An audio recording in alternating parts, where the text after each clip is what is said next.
Kublai phi baro gini gilong ke khubor bam da kasngi. Ka Enforcement Directorate ED hakasngi balang lalik khynra ki yingjuk Myntri rangba barim ka Kerela Pinarayi Vijayan ha kanur bat Thiruvananthapuram halor ka jing toket e ka jing ya ka jia pai ba akabla tip kum ka CMRLP of case. Ka jing ya khynra ka lalong ha ka khat artali ki jaka ha Kerela kantup e ka yingjuk Myntri barim PA Mohammed Riaz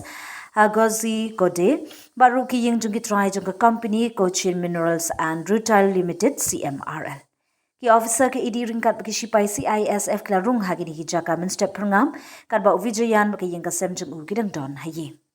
Kani ka jing kanra ka wan hadin baka Kerala High Court agus ngi baar kla sya ka idi ban betengi ka jing tokit, halor ki jing kenno baka Exile Lodging Solutions ka company IT ka belakang no bat ka badai jong ka khun kan thei jong u Vijayan divina kalayo jing irap pisaman ubnai na ka CMRL hapring usnem arhajar khatnyo hadu arhajar arwe klam da ai kanu gnu gajing shakri ka bishisha ka ED kala ong ba gajing toket jongka halor gajing ya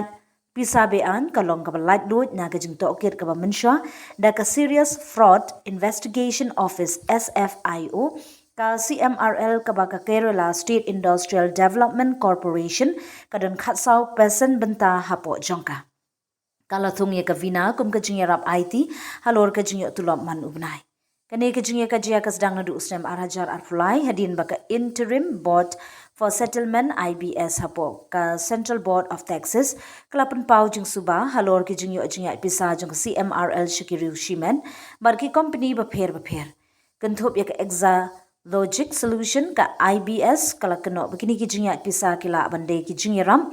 pisa paitba ne jingyo mentoi san perthei ka bari paitba kabla pelong ya ka SFIO bar ka ED ban sedang jing tokit Vijayan bar ka vina kila kentat begini ki jing keno bar kila ong babaro ki jingya pisa kilong kat kum kaan ki ba shai paitba bar ki bala pendap ling ba ki bank ringkat bar ka jingyo siu khajna pisa